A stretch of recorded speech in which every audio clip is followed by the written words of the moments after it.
হিতাধিকাৰী আঁচনি দিয়াটো আমি কেতিয়াও বিৰোধিতা কৰা নাই। এখন গণতান্ত্ৰিক ৰাষ্ট্ৰত, এখন কল্যাণকামী ৰাষ্ট্ৰত হিতাধিকাৰী পদক্ষেপ আমাক লাগিব।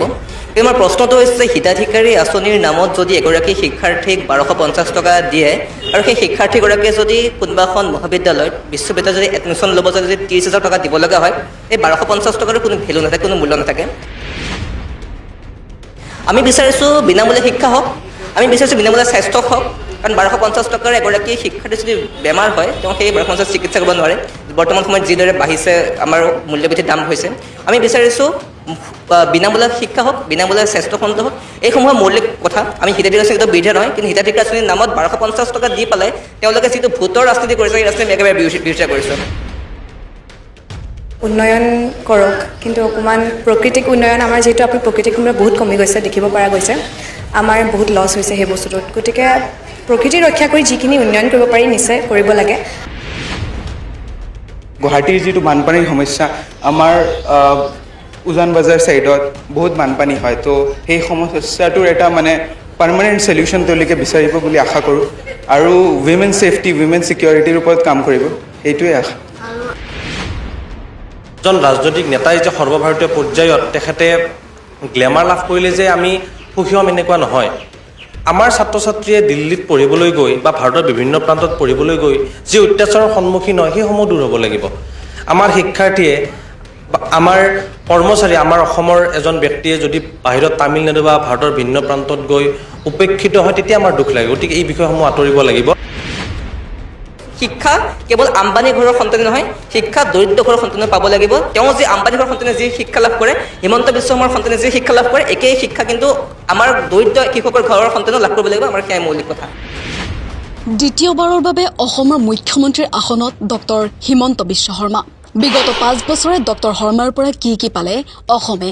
আগন্তুক 5 বছৰত অসমক কি দিব মুখ্যমন্ত্ৰী শৰ্মাই? ৰাজ্যৰ নৱপ্ৰজন্মই কি বিচাৰে মুখ্যমন্ত্ৰী শৰ্মাৰ পৰা? উন্নয়নৰ ৰাজনীতি নে বিভাজনৰ ৰাজনীতি? তৃতীয়বাৰৰ বাবে অসমৰ শাসনত বহিল বিজেপি চৰকাৰ। দ্বিতীয়বাৰৰ বাবে মুখ্যমন্ত্ৰীৰ চকীত ডক্টৰ হিমন্ত বিশ্ব শৰ্মা। বিগত 5 বছৰত মুখ্যমন্ত্ৰী হিচাপে ডক্টৰ শৰ্মাৰ কাৰ্যকালত বহু পৰিৱৰ্তন দেখিলে অসমে। কৰবাত যদি নতুন ফ্লাইঅভাৰ, আন কৰবাত নতুন চিকিৎসা মহাবিদ্যালয়, কৰবাত যদি অৰুণোদয়, নিযুত মইনাৰ দৰে আঁচনিৰে মহিলা সবলীকৰণৰ চেষ্টা, আন কৰবাত আকৌ উচ্ছেদ অভিযান আৰু বুলডজাৰৰ ৰাজনীতি। সেয়েহে এতিয়া প্ৰশ্ন উঠিছে, আগন্তুক 5 বছৰত হিমন্ত নেতৃত্বাধীন চৰকাৰখনৰ পৰা অসমবাসীয়ে আচলতে পাব কি? ডক্টৰ হিমন্ত বিশ্ব শৰ্মাৰ প্ৰথম কাৰ্যকালৰ আটাইতকৈ ডাঙৰ দিশ আছিল দৃশ্যমান উন্নয়ন। গুৱাহাটীত একেৰাহে ফ্লাইঅভাৰ নিৰ্মাণ, নতুন পথ, নগৰ উন্নয়ন, এডভান্টেজ আছামৰ দৰে বিনিয়োগ সন্মিলন, এই সকলোৰে জৰিয়তে চৰকাৰে নতুন অসমৰ ছবি দেখুৱাবলৈ চেষ্টা কৰিলে। কিন্তু একে সময়তে বহু সাধাৰণ মানুহৰ প্ৰশ্ন, গুৱাহাটী সলনি হৈছে ঠিকেই, কিন্তু গাঁও অঞ্চলৰ সমস্যা কিমান দূৰ সমাধান হ'ল? আনহাতে হিমন্ত নেতৃত্বাধীন চৰকাৰখনৰ আন এটা শক্তি আছিল কল্যাণমূলক আঁচনি। অৰুণোদয়, নিযুত মইনা, মহিলা আৰু ছাত্ৰীৰ বাবে অন্যান্য আৰ্থিক সহায়, এই আঁচনিসমূহে বহু পৰিয়ালক সহায় কৰিলে। কিন্তু সচেতন মহলে কয় যে কেৱল হিতাধিকাৰী সৃষ্টি কৰিলেই নহ'ব, যুৱ সমাজক স্থায়ী চাকৰিও দিব লাগিব। কাৰণ আজিৰ যুৱ সমাজে আঁচনি নহয়, বিচাৰে কৰ্মসংস্থাপন। আৰু এই বিষয়টোক লৈ আমি কথা পাতিছিলোঁ অসমৰ নৱপ্ৰজন্মৰ সৈতে। কলেজ, বিশ্ববিদ্যালয়ৰ বহু শিক্ষাৰ্থীয়ে মুখ্যমন্ত্ৰী ডক্টৰ হিমন্ত বিশ্ব শৰ্মাৰ পৰা বহু আশা কৰিছে। কোনোবাই বিচাৰে স্বচ্ছ নিয়োগ ব্যৱস্থা, কোনোবাই বিচাৰে উদ্যোগ আৰু ষ্টাৰ্টআপৰ সুযোগ, আন কোনোবাই কয় অসমত উন্নয়ন হৈছে ঠিকেই, কিন্তু শিক্ষিত যুৱক যুৱতীয়ে এতিয়াও চাকৰিৰ বাবে বাহিৰলৈ যাবলগীয়া হৈছে। আকৌ আন একাংশ নৱপ্ৰজন্মৰ মতে উন্নয়ন হ'ব লাগে, কিন্তু পৰিৱেশ ধ্বংস কৰি এনেধৰণৰ উন্নয়ন নিৰৰ্থক। বহু শিক্ষাৰ্থীয়ে আকৌ শিক্ষা আৰু স্বাস্থ্য খণ্ডত অধিক গুৰুত্ব দিয়াৰ দাবীও উত্থাপন কৰে। যুৱপ্ৰজন্ম হিচাপে যে বৰ্তমান যি একেখন চৰকাৰে আহিলে, চৰকাৰ সলনি নহ'ল। আমি বিচাৰোঁ যিদৰে হিমন্ত বিশ্ব শৰ্মাই পূৰ্বতে কৈছিলে অসমক 5খন শ্ৰেষ্ঠ ৰাজ্যৰ ভিতৰত এখন কৰিম বুলি, আমি বিচাৰোঁ অসমখন তেখেতে এইবাৰ শ্ৰেষ্ঠ ৰাজ্য কৰি দেখক। আমি নিবিচাৰোঁ অসমখন দৰিদ্ৰ ৰাজ্যৰ 8ম স্থানত থাকক, আমি বিচাৰোঁ অসমখন শ্ৰেষ্ঠ 5খন ৰাজ্যৰ ভিতৰত থাকক। তেওঁ কৈছিলে নিবনুৱা সমস্যা দূৰ কৰিম বুলি। যোৱাটো বৰ্ষত দেখা নাপালোঁ আমি নিবনুৱা সমস্যা দূৰ হোৱাটো। খুব কেৱল মাত্ৰ এপাচি শাকত এটা জালুকৰ দৰে খুব কম সংখ্যকত তেওঁলোকে নিয়োগ কৰিলে। আমি বিচাৰোঁ নিবনুৱা সমস্যা নোহোৱা হওক।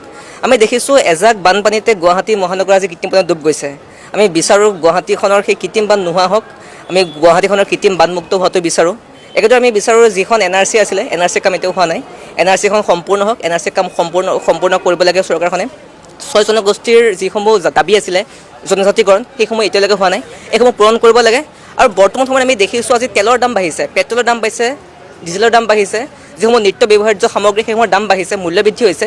এই মূল্যবৃদ্ধি ৰোধ কৰিব লাগে। আজি দেখিছোঁ ৰন্ধন গেছৰ কাৰণে বহুতো ঠাইত হাহাকাৰ হ'ব লগা হৈছে। এইসমূহ যিসমূহ মৌলিক কৰ্তব্য, যিসমূহ দেখিছোঁ আজি শিক্ষাৰ ক্ষেত্ৰত যিসমূহ দেখিছোঁ, স্বাস্থ্যখনত যিসমূহ অসুবিধা আছে, আসোঁৱাহ আছে, এইসমূহ দূৰ হ'ব লাগে। আৰু এইসমূহ দূৰ কৰিহে বৰ্তমান যিখন চৰকাৰ, বিজেপি চৰকাৰ, হিমন্ত বিশ্ব শৰ্মা নেতৃত্বাধীন যিখন চৰকাৰ, সেই চৰকাৰখনে অনাগত দিনত কাম কৰিব লাগে। এইসমূহ বিষয়ত ইছ্যু বনাব লাগে, এইসমূহ বিষয়ৰ সৈতে তেওঁলোকে কাম কৰিব লাগে। কিছুমান মন্তব্য কৰিছে UCC-খনক লৈ। আচলতে সেই মন্তব্য কিছুমানে হয়তো কোনোবাখিনিত যিসমূহ ব্যক্তিৰ স্বাধীনতা আছে, যিসমূহ ব্যক্তিগত স্বাধীনতা, যিসমূহ ব্যক্তিৰ গণতান্ত্ৰিক নিজস্ব অধিকাৰৰ কথা কৈছে, সংবিধানে প্ৰদত্ত কৰা ব্যক্তি স্বাধীনতা, সেইখিনি তেখেতে আঘাত আনিছে। গতিকে মুখ্যমন্ত্ৰীৰ চকীখনত বহি পেলাই কিছুমান এনেকুৱা ধৰণৰ ব্যক্তি স্বাধীনতাক, গণতান্ত্ৰিক অধিকাৰক, ব্যক্তি স্বাধীনতাৰ ওপৰত খৰ্ব কৰা অধিকাৰ তেওঁক প্ৰদান কৰা হোৱা নাই। তেওঁ মুখ্যমন্ত্ৰী হ'ব পাৰে, কিন্তু সংবিধানৰ গণ্ডিত থাকে তেওঁ মুখ্যমন্ত্ৰী কাম কৰিব লাগিব। গতিকে ব্যক্তি স্বাধীনতাৰ যিসমূহ তেওঁ প্ৰশ্ন তুলিছে আজি, কোন কাৰ লগত থাকিব, কিদৰে থাকিব, সেই প্ৰশ্নসমূহ মই ভাবোঁ এগৰাকী যুৱ প্ৰজন্মৰ প্ৰতিনিধি হিচাপে তেওঁ সেই কাৰো ব্যক্তিগত অধিকাৰ খৰ্ব কৰাকৈ, কাৰো ব্যক্তিগত স্বাধীনতা ধ্বংস কৰাকৈ তেওঁ কোনো মন্তব্য কৰিব নালাগে। আমাৰ শিক্ষামন্ত্ৰী আছিলে, তেতিয়াৰ পৰা এই সমস্যাটো আছে। আমি দেখিছিলোঁ অসমত চেবাৰ পেপাৰ গৰুৱে খাই জুই লাগি যায়, আমি পৰীক্ষা প্ৰশ্ন লিক হয়, এইসমূহ হৈছে শিক্ষা ব্যৱস্থাৰ এটা ফোপোলা স্বৰূপ ওলাই পৰিছে। আজি দেখিছোঁ আমাৰ যিসমূহ চৰকাৰী বিদ্যালয় আছে সেইসমূহ বন্ধ কৰি দিয়া হৈছে। কেৱল মাত্ৰ এটা শিক্ষাক ব্যক্তিগত কোনকেইটা মানে কি ব্যৱসায়লৈ ৰূপান্তৰিত কৰিছে, এটা ব্যৱসায়লৈ ৰূপান্তৰিত কৰি ব্যক্তিগত খণ্ডৰ যিসমূহ প্ৰভুত্ব আজি বিৰাজ কৰিছে, গতিকে এইসমূহ একদম বেয়া হৈছে। আৰু যিসমূহ আমাৰ প্ৰশ্নকাকত লিক হৈছে, প্ৰশ্নকাকত লিকৰ জৰিয়তে আমাৰ ছাত্ৰ ছাত্ৰীসকলে ভৱিষ্যতক লৈ হেতালি খেলা হৈছে। আমি সকীয়াই দিছোঁ এনেধৰণৰ প্ৰশ্নকাকত লিক হোৱা যিসমূহ বাৰ্তা, যিসমূহ কথা, এইসমূহ নোহোৱা হ'ব লাগে। কাৰণ আমি দেখিছোঁ আজি আপুনি চেবা হওক, আপুনি হায়াৰ ছেকেণ্ডেৰী এছেক চাওক, আপুনি নিট চাওক, পৰীক্ষা বুলি ক'লে মনত পেপাৰ লিকৰ প্ৰশ্নত আহি যায়। কিয় আহিছে সেই ধাৰণাটো কিয় চেঞ্জ কৰিব পৰা নাই ইমান বছৰ ধৰি পেলাই? বিজেপি চৰকাৰে 5 বছৰ 10 বছৰ শাসন কৰিলে, এইবাৰ 5 নম্বৰ আকৌ 5 বছৰ কাৰণে আহিছে। তো এনেধৰণৰ কাৰ্যকলাপবিলাক কিয় তেওঁলোকে সমৰ্থন কৰিব পৰা নাই, সেয়া আমাৰ মৌলিক প্ৰশ্ন। গতিকে শিক্ষামন্ত্ৰী সলনি হ'ব পাৰে, মুখ্যমন্ত্ৰী একেই আছে। গতিকে আমাৰ প্ৰশ্ন এইটোৱে যে শিক্ষা ক্ষেত্ৰটোত, শিক্ষা খণ্ডটোত চৰকাৰে এইসমূহ ক্ষেত্ৰত অধিক গুৰুত্ব দিয়ক, যাতে প্ৰশ্নকাকত লিক হৈ ছাত্ৰ ছাত্ৰীৰ ভৱিষ্যতৰ হেতালি খেলাৰ অধিকাৰ চৰকাৰৰ নাই, কাৰো ব্যক্তিগত কাৰো হাতত নাই সেই অধিকাৰ। ভাবোঁ যে চৰকাৰখনে যোনখিনি ধনী মানুহখিনি তেওঁলোকক বেছি প্ৰায়ৰিটাইজ কৰিছে ৰেডাৰ দেন পুঁজিপতিসকলক বেছি প্ৰায়ৰিটাইজ কৰিছে ৰেডাৰ দেন কমন পিপল। আৰু মই ভাবোঁ যে যদি তেওঁলোকে সমাজখনৰ থকা সৰু সৰু মানুহখিনিক ওপৰত বেছি চকু দিয়ক। আৰু 8,000খন চৰকাৰী স্কুল বন্ধ কৰি দিছে চৰকাৰখনে, এটা গুৰুত্বপূৰ্ণ বিষয় হয়তো।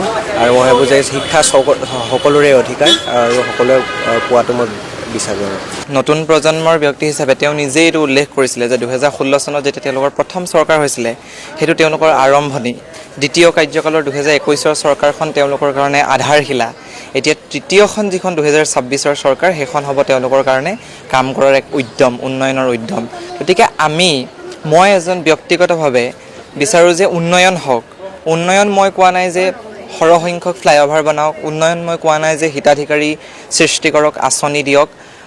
এনেধৰণৰ উন্নয়ন কৰক যিটো চিৰস্থায়ী হয়, যাৰ পৰা আমাৰ নতুন প্ৰজন্মখিনিৰ লাভ হওক, আৰু যিটো বহনক্ষম উন্নয়ন সেইটো হ'ব লাগে অৱশ্যে। আৰু মই তেওঁৰ প্ৰত্যেকটো কামক বেয়া বুলি ক'বলৈ নাযাওঁ, কিছুমান এনেকুৱাও কাম আছে যিবোৰ অতি লেখত ল'বলগীয়া, কিন্তু যিখিনি বৰ্তমান আৰু অতি প্ৰয়োজন, শিক্ষাৰ শৈক্ষিক মানদণ্ডটোৱেই হওক, এতিয়া যিবোৰ বিশ্ববিদ্যালয় মহাবিদ্যালয়ৰ যিটো আন্তঃগাঁথনি সেইটো উন্নয়ন কৰিব লাগে, শৈক্ষিক আন্তঃগাঁথনিটো আৰু অধিক কৰিব লাগে। আৰু লগতে বৰ্তমান সময়ত কি হয়, বহু ছাত্ৰ ছাত্ৰী নিজৰ আৰ্থিক অৱস্থাৰ বাবে দূৰলৈ পঢ়িবলৈ যাব নোৱাৰে, সেই বস্তুসমূহৰ প্ৰতি গুৰুত্ব দিব লাগে। কাৰণ আজি আমি যদি শিক্ষাটো নাপাওঁ, মানৱ সম্পদ সৃষ্টি কেনেকৈ হ'ব? আৰু মানৱ সম্পদেই হৈছে এখন ৰাজ্য বা এখন দেশৰ মূল সোপান।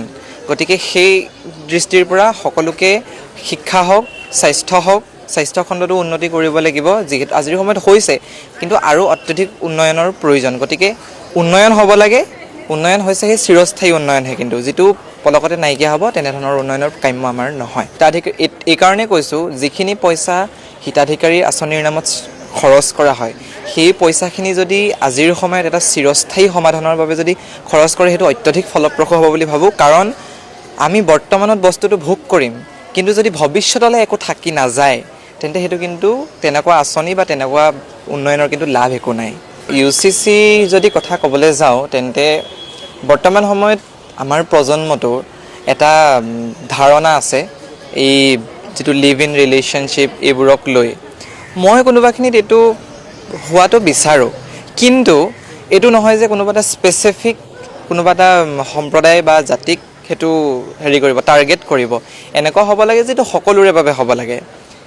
মানে গোটেই যিখিনি নীতি নিয়ম, যিখিনি মূল বস্তু, সেইখিনি সকলোকে সামৰি হ'ব লাগে। কোনোবা এটা ব্যক্তিবিশেষক মানে টাৰ্গেট কৰি সেইটো বস্তু হোৱাটো মই নিবিচাৰোঁ, কিন্তু একেবাৰে সমৰ্থনো নজনাওঁ, একেবাৰে অসমৰ্থনো নজনাওঁ, এটা নিৰপেক্ষ অৱস্থানত থাকিব বিচাৰিম।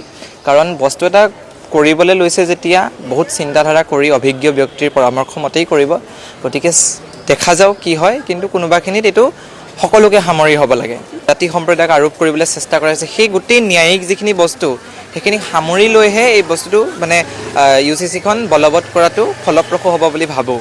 মই ভাবোঁ যে উন্নয়ন কৰক, কিন্তু অকণমান প্ৰকৃতিক উন্নয়ন, আমাৰ যিহেতু আপুনি প্ৰকৃতিক সময় বহুত কমি গৈছে, দেখিব পৰা গৈছে, আমাৰ বহুত লছ হৈছে সেই বস্তুটোত। গতিকে প্ৰকৃতি ৰক্ষা কৰি যিখিনি উন্নয়ন কৰিব পাৰি নিশ্চয় কৰিব লাগে।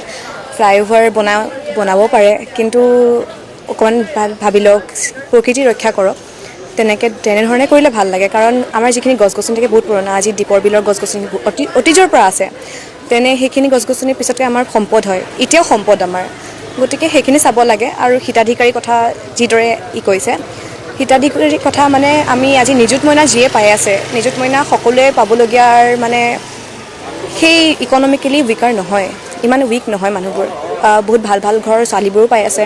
গতিকে তেনেস্থলত মই ভাবোঁ যে সেইবোৰৰ কাৰণে থাকিব লাগে, সেইসকল ছাত্ৰ ছাত্ৰীৰ বাবে থাকিব লাগে যিসকল আচলতে মানে অকণমান ইকনমিকেলি উইকাৰ হয় বা আৰু আশা আছে আগবাঢ়ি যাবলৈ। ইয়াত সুবিধা পাইছে, যথেষ্টখিনি সুবিধা পাব, কিন্তু অনাগত দিনলৈ যাতে আৰু ভৱিষ্যতৰ কথা ভাবিব পাৰে তেনেধৰণৰ হ'ব লাগে। গভৰ্ণমেণ্টৰ মই এটা কথা ক'ব লাগিব, তেওঁলোকে যিটো মেৰিট বেচিছত যিটো চাকৰি দিছে ষ্টুডেণ্টছবিলাকত, নিয়াৰলি 1 লাখ 1.5 লাখ ষ্টুডেণ্টছে চাকৰি পাইছে এণ্টায়াৰলি মেৰিট বেচিছত। সেইকাৰণে মই গভৰ্ণমেণ্টৰ ওচৰত থেংকফুল। কাৰণ আগতে মই দেখিছোঁ, মই দেউতাকৰ পৰা শুনিছোঁ যে কংগ্ৰেছৰ দিনত তেওঁলোকে মানে APSC কিমান কাৰাপ্ট আছিল, মানে মেৰিট বেচিছত চাকৰি নাপালে।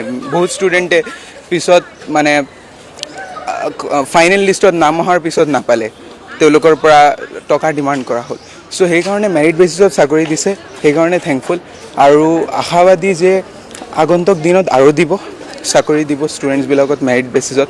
আৰু গুৱাহাটীৰ যিটো বানপানীৰ সমস্যা, আমাৰ উজান বজাৰ ছাইডত বহুত বানপানী হয়, তো সেই সমস্যাটোৰ এটা মানে পাৰ্মানেণ্ট চলিউশ্যন তেওঁলোকে বিচাৰিব বুলি আশা কৰোঁ। আৰু উইমেন ছেফটি, উইমেন ছিকিউৰিটিৰ ওপৰত কাম কৰিব, সেইটোৱে আশা। ভাৰতবৰ্ষ এখন বৃহৎ গণতান্ত্ৰিক দেশ আৰু নিৰ্বাচন এক প্ৰক্ৰিয়া, আৰু এই নিৰ্বাচনী প্ৰক্ৰিয়াত সকলোৱে অংশগ্ৰহণ কৰে। জনসাধাৰণে উৎসৱ সদৃশভাৱে এই নিৰ্বাচনত অংশগ্ৰহণ কৰে। অসমতো ব্যতিক্ৰম নহয়। পূৰ্বৰ যিগৰাকী মুখ্যমন্ত্ৰী আছিল, তেখেতৰ নেতৃত্বত এইবাৰ পুনৰবাৰ চৰকাৰ গঠন হৈছে। আমি শুভেচ্ছা জ্ঞাপন কৰিছোঁ, অভিনন্দন জ্ঞাপন কৰিছোঁ। আশা যথেষ্ট আছে। অসমৰ ছাত্ৰ ছাত্ৰীয়ে বিভিন্ন ঠাইত ভাৰতৰ বিভিন্ন প্ৰান্তত উপেক্ষিত হয়, নিৰ্যাতিত হয়, সেই দিশসমূহ আঁতৰ হ'ব লাগে। আমাৰ এজন ৰাজনৈতিক নেতাই যে সৰ্বভাৰতীয় পৰ্যায়ত তেখেতে গ্লেমাৰ লাভ কৰিলে যে আমি সুখী হ'ম এনেকুৱা নহয়। আমাৰ ছাত্ৰ ছাত্ৰীয়ে দিল্লীত পঢ়িবলৈ গৈ বা ভাৰতৰ বিভিন্ন প্ৰান্তত পঢ়িবলৈ গৈ যি অত্যাচাৰৰ সন্মুখীন হয়, সেইসমূহ দূৰ হ'ব লাগিব। আমাৰ শিক্ষাৰ্থীয়ে, আমাৰ কৰ্মচাৰী, আমাৰ অসমৰ এজন ব্যক্তিয়ে যদি বাহিৰত তামিলনাডু বা ভাৰতৰ ভিন্ন প্ৰান্তত গৈ উপেক্ষিত হয়, তেতিয়া আমাৰ দুখ লাগে। গতিকে এই বিষয়সমূহ আঁতৰিব লাগিব। গতিকে UCCক লৈ বিভিন্ন বিতৰ্ক চলিছে। আমি বিতৰ্কত প্ৰত্যক্ষভাৱে সোমাব খোজা নাই। জনসাধাৰণে যিটো বিচাৰে, জনসাধাৰণৰ ক্ষতি নোহোৱাকৈ সকলো কাম কাজ সম্পন্ন হ'ব লাগে। আমাৰ চিন্তা চেতনা হ'ব লাগে শিক্ষাৰ্থীকেন্দ্ৰিক, অসম কেন্দ্ৰিক। গতিকে এই বিষয়সমূহক ভিতৰত ৰাখি সকলো ব্যৱস্থা গ্ৰহণ কৰিবলৈ আমি চৰকাৰক আহ্বান জনাব খুজিছোঁ। যিসমূহ অসম চৰকাৰৰ অধীনস্থ যিসমূহ পৰীক্ষা আছে, যেনেকৈ APSC পৰীক্ষাকে আদি কৰি টেট বা বিভিন্ন প্ৰতিযোগিতামূলক পৰীক্ষাই হওক বা প্ৰশাসনিক পৰীক্ষাই হওক, সকলো পৰীক্ষাৰ ক্ষেত্ৰতে নিকা হ'ব লাগে। আৰু এই ব্যৱস্থাটোৰ সৈতে জড়িত যিসকল ব্যক্তি মুৰব্বী হ'ব, সেই মুৰব্বীসকল ৰাজনৈতিক বৃত্তৰ পৰা বাহিৰৰ ব্যক্তি হ'ব লাগে। গতিকে আমি বিভিন্ন সময়ত দেখা পাওঁ এনেকুৱা ঘটনাসমূহ পোহৰলৈ আহিছে। শেহতীয়াভাৱে NTAৰ অধীনস্থ যি নীট পৰীক্ষা আছে, নীট পৰীক্ষাৰ প্ৰশ্ন কাকত ফাদিল হৈছে। যিটো পৰীক্ষাক লৈ এটা বছৰজোৰা প্ৰস্তুতি থাকে, যিটো পৰীক্ষাক লৈ আৰক্ষী প্ৰশাসন, শিক্ষানুষ্ঠানৰ মুৰব্বী, শিক্ষানুষ্ঠানৰ অন্যান্য বিষয়ববীয়া সকলো ইয়াত নিয়োজিত হৈ থাকে। সকলো নিয়োজিত হৈ থকাৰ পিছতো এটা পৰীক্ষাৰ প্ৰশ্ন কাকত কেনেদৰে ফাদিল হ'ব পাৰে, সেইসমূহ বিষয় পোহৰলৈ আহিব লাগে আৰু দোষীক শাস্তিৰ ব্যৱস্থা কৰিব লাগে। পৰৱৰ্তী সময়ত আমি আশা ৰাখিছোঁ যিহেতু জনতাই এনেকুৱা পৰীক্ষাসমূহ যথেষ্ট আশাৰে সৈতে দিয়ে বা শিক্ষাৰ্থীসকলে যথেষ্ট উৎসুকতাৰে দিয়ে, তেখেতসকলে অৱতীৰ্ণ হ'ব, ভাল হ'ব। গতিকে ভাল বেয়াৰ হিচাপ নকৰি যিসমূহ ব্যক্তিয়ে ইয়াত থাকে তেখেতসকলে সুচাৰুৰূপে পৰীক্ষাসমূহ পৰিচালনা কৰাৰ দায়িত্ব ল'ব লাগে, আৰু ইয়াত যদি কোনোবাই হামাহি কৰে তেখেতসকলক কঠোৰতকৈ কঠোৰ শাস্তি প্ৰদান কৰিব লাগে। আৰু ইতিমধ্যে কটন বিশ্ববিদ্যালয়ৰ কেইবাটাও ডিপাৰ্টমেণ্ট আমাৰ চেল্ফ ফাইনেন্স হয়। আমি ইতিমধ্যে যিহেতু SFIৰ ফালৰ পৰা আছোঁ দুয়োগৰাকী, আমি SFI বাৰে ডিমাণ্ড কৰিছোঁ যে আমাক ফ্ৰী এডুকেশ্যন লাগে। আমি বাৰে ডিমাণ্ড কৰিছোঁ আমাক যিসমূহ চেল্ফ ফাইনেন্স কৰ্চ আছে গতিকে চেল্ফ ফাইনেন্স কৰ্চখিনি আঁতৰাব লাগে। আৰু আমি দেখিছোঁ যে কটন বিশ্ববিদ্যালয়ৰ কোনো এটা ডিপাৰ্টমেণ্টত এগৰাকী ছাত্ৰ বা ছাত্ৰীয়ে প্ৰত্যেক ষাণ্মাসিকৰ মূৰে 20,000 পৰা 30,000 টকা দিব লাগে। আজি শিক্ষা ব্যৱস্থাটো এনেকুৱা এটা ব্যৱসায়ত ৰূপান্তৰিত হৈছে যে মোৰ হাতত পইচা নাই কাৰণে মোৰ যদি মন আছে সেই বিষয়টো পঢ়িবলৈ, মই সেই বিষয়টো পঢ়াৰ পৰা বঞ্চিত হৈছোঁ, কাৰণ মোৰ সেই ইকনমিক পাৱাৰটো নাই। তে সেই এডুকেশ্যনটোক সেই ইকনমিক পাৱাৰ যি কণ্ট্ৰল কৰি আছে সেই ব্যৱস্থাটো নোহোৱা কৰিব লাগে। আৰু যাৰ কাৰণে আমি বাৰে ডিমাণ্ড কৰিছোঁ, আমি বাৰে দাবী কৰি আছোঁ যে ফ্ৰী এডুকেশ্যন লাগে। আমি আমাৰ যিসমূহ কথা আছে, যিসমূহ আমি GDPৰ কথা 6% GDP শিক্ষাখণ্ডৰ প্ৰয়োগৰ কথা যিহেতু কোঠাৰীকে কৈ গৈছে, সেইটো আজি ৰূপায়ণ হোৱা নাই। এনেসমূহ কথা আমি দাবীটো উত্তালি আহিছোঁ। আমি যেতিয়ালৈকে এই কথাসমূহ যেতিয়ালৈকে শিক্ষাখণ্ডত ৰূপায়ণ নহয় বাস্তৱ ক্ষেত্ৰত আমি দাবী তুলি থাকিম। আমাৰ এটাই কথা যে শিক্ষা কেৱল আম্বানী ঘৰৰ সন্তানে নহয়, শিক্ষা দৰিদ্ৰ ঘৰৰ সন্তানে পাব লাগিব। তেওঁ যি আম্বানী ঘৰৰ সন্তানে যি শিক্ষা লাভ কৰে, হিমন্ত বিশ্ব শৰ্মাৰ সন্তানে যি শিক্ষা লাভ কৰে, একেই শিক্ষা কিন্তু আমাৰ দৰিদ্ৰ কৃষকৰ ঘৰৰ সন্তানেও লাভ কৰিব লাগিব। আমাৰ সেয়াই মৌলিক কথা। আনহাতে ৰাজ্যখনৰ স্বাস্থ্য খণ্ডতো চৰকাৰে বহু কাম কৰাৰ দাবী কৰি আহিছে। নতুন চিকিৎসা মহাবিদ্যালয়, এইমছ, চৰকাৰী চিকিৎসাৰ আন্তঃগাঁথনিমূলক উন্নয়ন, এইবোৰৰ জৰিয়তে স্বাস্থ্য ব্যৱস্থাক শক্তিশালী কৰাৰ চেষ্টা চলিলে। কিন্তু এতিয়াও বহু গ্ৰামাঞ্চলত চিকিৎসকৰ অভাৱ, উন্নত চিকিৎসাৰ অভাৱ বুলি সময়ে সময়ে অভিযোগ উঠি আহিছে। সেয়েহে কেৱল চিকিৎসালয় নিৰ্মাণেই যথেষ্ট নহয়, স্বাস্থ্যসেৱাৰ মানদণ্ডও উন্নত হ'ব লাগিব। হিমন্ত বিশ্ব শৰ্মাৰ ৰাজনীতিৰ আন এটা ডাঙৰ দিশ হৈছে কঠোৰ সিদ্ধান্ত। অবৈধ অনুপ্ৰৱেশকাৰীৰ বিৰুদ্ধে উচ্ছেদ অভিযান, কঠোৰ আৰক্ষী অভিযান, এই বিষয়বোৰত চৰকাৰ আগ্ৰাহী ভূমিকা দেখা গৈছে। চৰকাৰী পক্ষই ইয়াক শক্তিশালী নেতৃত্বৰ চিন বুলি দাবী কৰে, কিন্তু সমালোচকসকলৰ মতে এনেধৰণৰ ৰাজনীতিয়ে বহু সময়ত সাম্প্ৰদায়িক বিভাজনো বৃদ্ধি কৰে, কিয়নো বাংলাদেশী অবৈধ অনুপ্ৰৱেশকাৰীৰ বিষয়টো বহু সময়ত মুছলমান সম্প্ৰদায়ৰ সৈতে সাঙুৰি দিয়া দেখা যায়। এইখিনিতে যদি আমি তামিলনাডুৰ কথা কওঁ, TVK নেতৃত্বাধীন থালাপতি বিজয়ৰ নৱগঠিত চৰকাৰে শিক্ষা, স্বাস্থ্য, যুৱকেন্দ্ৰিক ৰাজনীতি আৰু জনকল্যাণক অধিক গুৰুত্ব দিয়া দেখা গৈছে। বিজয় থালাপতি শাসনত অহাৰ লগে লগে ৰাজ্যখনৰ প্ৰত্যেকখন ঘৰত 200 ইউনিট বিনামূলীয়া বিজুলী, ষ্টাৰ্টআপৰ বাবে 5 লাখ টকাকৈ লোন, বাণিজ্য আৰম্ভ কৰিবলৈ 25 লাখ টকা পৰ্যন্ত ঋণ প্ৰদান, ৰাজ্যখনৰ শিক্ষাখণ্ড কেন্দ্ৰৰ পৰা ৰাজ্য চৰকাৰৰ হাতলৈ আনিবলৈ চিকিৎসা খণ্ডত নিটৰ পৰীক্ষাৰ ভিত্তিত নিযুক্তি নিদি ৰাজ্য নিয়ন্ত্ৰিত শিক্ষা ব্যৱস্থাৰে নিযুক্তি দিয়া, ড্ৰপ আউট আৰু ডিগ্ৰীধাৰী শিক্ষাৰ্থীসকলক আৰ্থিক সাহায্য প্ৰদান আদিয়ে প্ৰধান। তামিলনাডু চৰকাৰে লোৱা এই পদক্ষেপবোৰে বহু লোকক ভাবিবলৈ বাধ্য কৰিছে। অসমতো যদি শিক্ষা, স্বাস্থ্য আৰু কৰ্মসংস্থাপনক ৰাজনীতিৰ মূল কেন্দ্ৰ কৰা হয় তেন্তে উন্নয়ন অধিক শক্তিশালী নহ'বনে? কিন্তু একে সময়তে অসম চৰকাৰ ব্যস্ত আছে লিভ ইন ৰিলেশ্যনশ্বিপ নিষিদ্ধকৰণ, গোমাংস ভক্ষণৰ দৰে ব্যক্তিগত স্বাধীনতাৰ সৈতে জড়িত বিষয়ত আইনী হস্তক্ষেপ কৰাত। কেবিনেটৰ প্ৰথম বৈঠকতে ইউনিফৰ্ম চিভিল কোড কাৰ্যকৰী কৰাৰ কথা ঘোষণা কৰে, যে জনতাৰ ব্যক্তি স্বাধীনতাৰ ওপৰত প্ৰভাৱ পেলাব বুলি বহুতে আশংকা প্ৰকাশ কৰিছে। এনে পৰিস্থিতিত অসমৰ ৰাইজে এতিয়া মুখ্যমন্ত্ৰী হিমন্ত বিশ্ব শৰ্মাৰ পৰা কি বিচাৰে? আগন্তুক 5 বছৰত চৰকাৰৰ আটাইতকৈ ডাঙৰ প্ৰত্যাহ্বান হ'ব নিবনুৱা সমস্যা। কাৰণ আজিৰ যুৱ সমাজে কেৱল আঁচনি নহয়, বিচাৰে স্থায়ী কৰ্মসংস্থাপন, বিচাৰে নিজৰ এক স্থিৰ ভৱিষ্যত।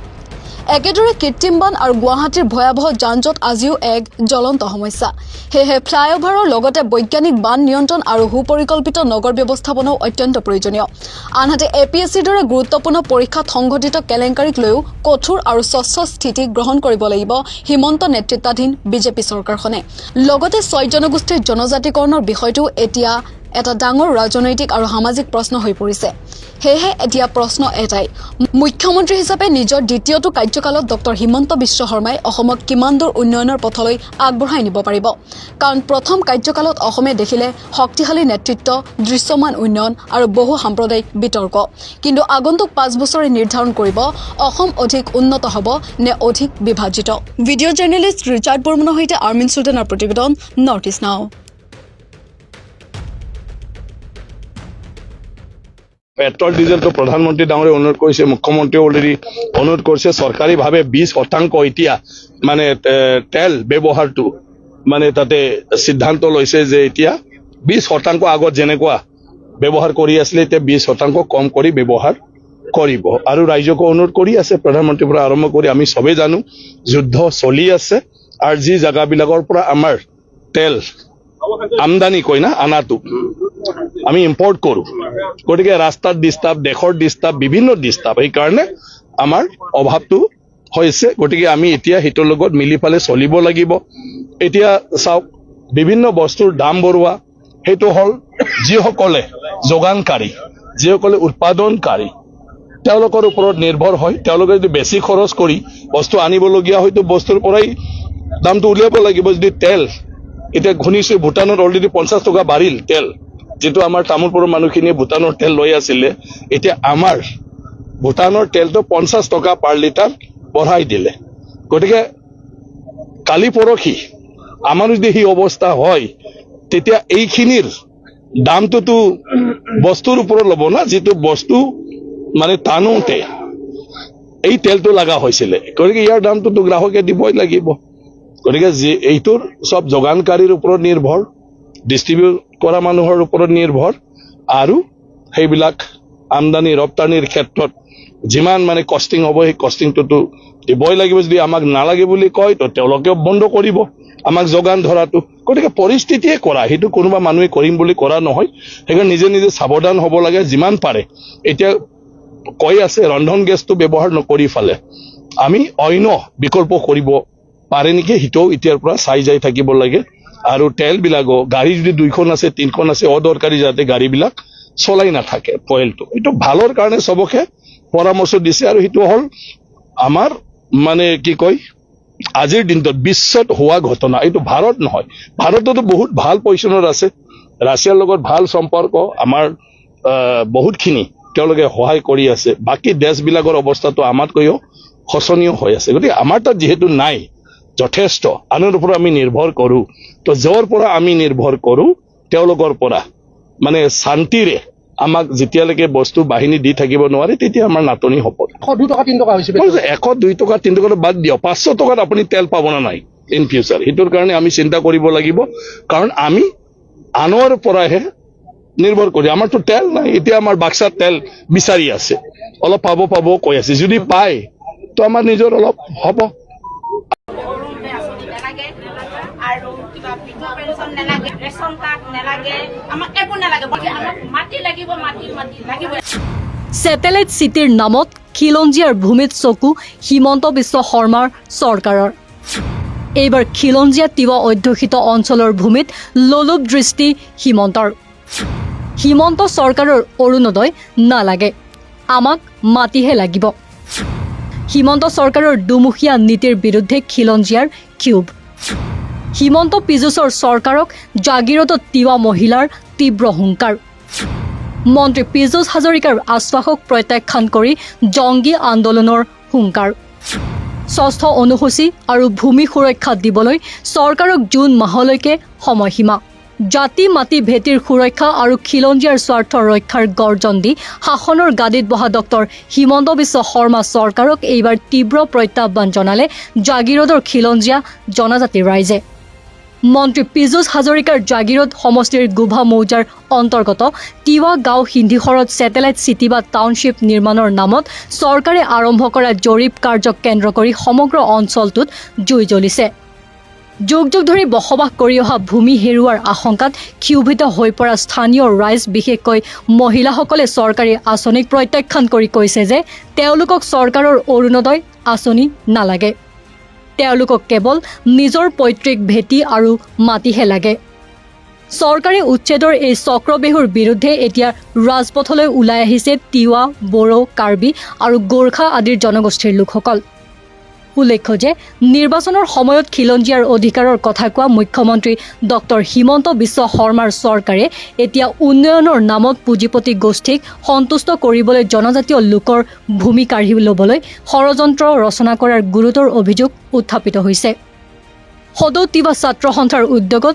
আৰু স্থানীয় ৰাইজৰ সহযোগত সিন্ধিখৰত অনুষ্ঠিত এক বিশাল জনজাগৰণ সভাত চৰকাৰৰ এই ভূমি অধিগ্ৰহণৰ পদক্ষেপক তীব্ৰ বিৰোধিতা কৰিছে স্বাধীনতাৰ পূৰ্বৰে পৰা আনকি ৰজাদিনীয়া পৰম্পৰা অক্ষুণ্ণ ৰাখি বাস কৰি অহা এইসকল খিলঞ্জীয়া বনবাসী লোকক কোনোপধ্যে উচ্ছেদ কৰিবলৈ দিয়া নহ'ব বুলি চৰকাৰক হুংকাৰ দিছে 2010 চনৰে পৰা ভূমি আইন অনুসৰি অধিকাৰ লাভ কৰা এই ভূমিত এতিয়া ছেটেলাইট চিটিৰ নামত চকু দিয়া কাৰ্যই চৰকাৰৰ প্ৰকৃত স্বৰূপ উদঙাই দিছে বুলি ৰাইজে ক্ষোভ প্ৰকাশ কৰে।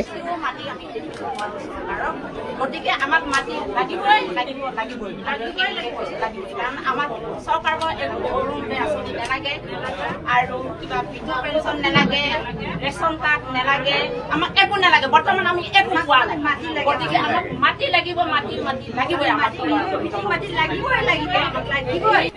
তিৱা জনগোষ্ঠী মানে অকল আমাৰ তিৱা জনগোষ্ঠীৰ মানুহে নহয়, সকলো বিভিন্ন জনগোষ্ঠীৰ মানুহ আছে। গতিকে আমাক সকলোকে মাটি লাগিব। আমি ইয়াৰ পৰা কোনো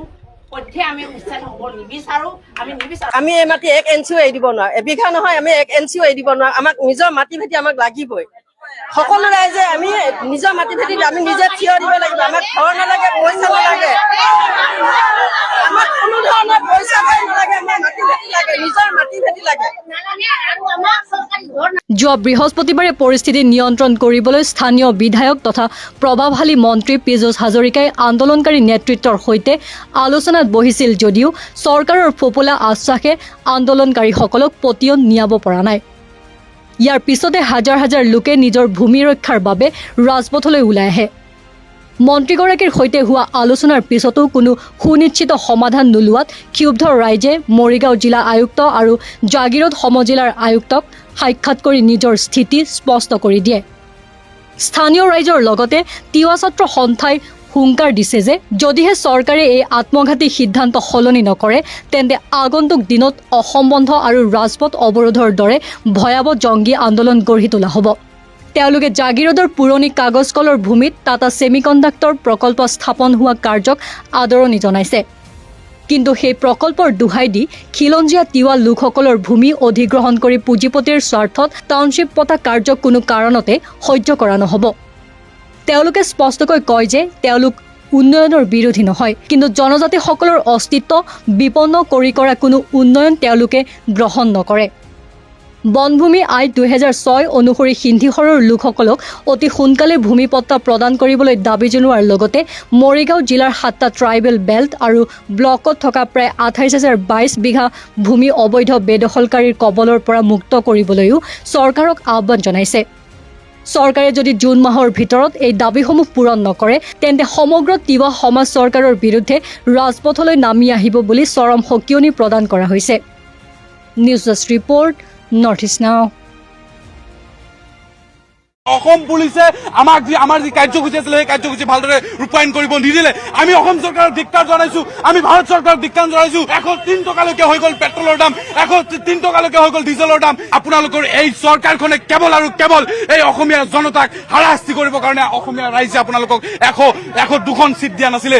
অসমীয়া জনগণৰ সুখ দুখত আপোনালোকে ভালদৰে কাম কৰিব বুলি অসমীয়া জনগণে আপোনালোকৰ ওপৰত আস্থা ৰাখি আপোনালোকক ভোট দি জিকাইছিলে। কটন বিশ্ববিদ্যালয়ৰ সন্মুখত, নেহৰু পাৰ্কৰ সন্মুখত আমি যি কাৰ্যসূচী লৈছিলো, এই কাৰ্যসূচী আপোনালোকে চালে, গোটেই সংবাদ মাধ্যমে চালে যে কেনেদৰে পুলিচে আমাক আচলতে মাৰপিট কৰিলে, কেনেদৰে গতিয়াই তেখেতসকলে আমাৰ এই কাৰ্যসূচীটো ৰূপায়ণ কৰিব নিদিলে। যি ধৰণে মূল্যবৃদ্ধি হৈছে সাধাৰণ মানুহে এতিয়া চলিব পৰা নাই। এই মুহূৰ্তত আপোনালোকে নিশ্চয় দেখা পাইছে এই চৰকাৰখন কেনেকুৱা ধৰণৰ চৰকাৰ আচলতে, যে সাংঘাতিক ধৰণে মূল্যবৃদ্ধি হৈছে তাৰ প্ৰতিবাদ কৰিব নোৱাৰি। এতিয়া আচলতে ইৰাণ আৰু ইজৰাইলৰ যুদ্ধৰ দোহাই দি, মধ্যপ্ৰাচ্যত হৈ থকা যুদ্ধৰ দোহাই দি আচলতে তেওঁলোকে এতিয়া আপোনাৰ পেট্ৰলজাত সামগ্ৰীৰ দাম বৃদ্ধি কৰিছে। আপোনালোকে দেখিব 3 মাহৰ আগৰ পৰা যে এই যুদ্ধ চলি আছিলে, কিন্তু সেই সময়ত তেওঁলোকে মূল্যবৃদ্ধি বঢ়োৱা নাছিলে। আজি যি ধৰণে তেওঁলোকে ইলেকশ্যন সন্মুখত নাই কাৰণে এতিয়া হুৰে আচলতে দাম বৃদ্ধি কৰিছে, সেইটো আমি দেখিছো। অত্যাৱশ্যকীয় খাদ্য সামগ্ৰীৰ দাম বৃদ্ধি হৈছে, আজি আপোনাৰ চাউলৰ দাম বৃদ্ধি হৈছে, আজি দাইলৰ দাম বৃদ্ধি হৈছে, আৰু আপোনালোকে জানে জীৱনদায়িনী ঔষধৰ সাংঘাতিক ধৰণে আজি দাম বৃদ্ধি হৈছে। কোনো কাৰণতে এই চৰকাৰখনে আচলতে বজাৰ নিয়ন্ত্ৰণ কৰিব পৰা নাই। আজি চৰকাৰ যদি চমক দেখুৱাব লাগে, ৰাইজৰ পৰা যি টেক্স লৈ আছে বেছিকে, সেইটো কমোৱাৰ সিদ্ধান্ত গ্ৰহণ কৰিব লাগে। আৰু এনেকৈ কোনো কাৰণতে মূল্যবৃদ্ধি আকাশলংঘী কৰিব আমি মনে মনে বহি থাকিম, সেইটো কেতিয়াও নহয়। তামিলনাডুত চৰকাৰ হৈছে, তামিলনাডু চৰকাৰ কি সিদ্ধান্ত লৈছে বাৰু? তামিলনাডু চৰকাৰে সিদ্ধান্ত লৈছে 1 নম্বৰ, নীট পৰীক্ষাৰ জৰিয়তে তাত মেডিকেলৰ চিট তামিলনাডুত দিয়া নহ'ব। সৰ্বভাৰতীয় নীট তেওঁলোকক নালাগে। ৰাজ্য চৰকাৰৰ হাতত শিক্ষাৰ সম্পূৰ্ণ অধিকাৰ লাগে। আমাৰ বিচাৰিছে হিন্দু মুছলমানৰ আইন, তামিলনাডুত কি বিচাৰিছে? থেলাপতি বিজয়ে কি বিচাৰিছে তাত বিচাৰিছে যে ৰাজ্য চৰকাৰৰ হাতত শিক্ষাৰ অধিকাৰ নীটৰ জৰিয়তে তামিলনাডুৰ মেডিকেল ছিটকেইটা ল'লে নহ'ব এইটো হ'ল তেওঁলোকৰ সিদ্ধান্ত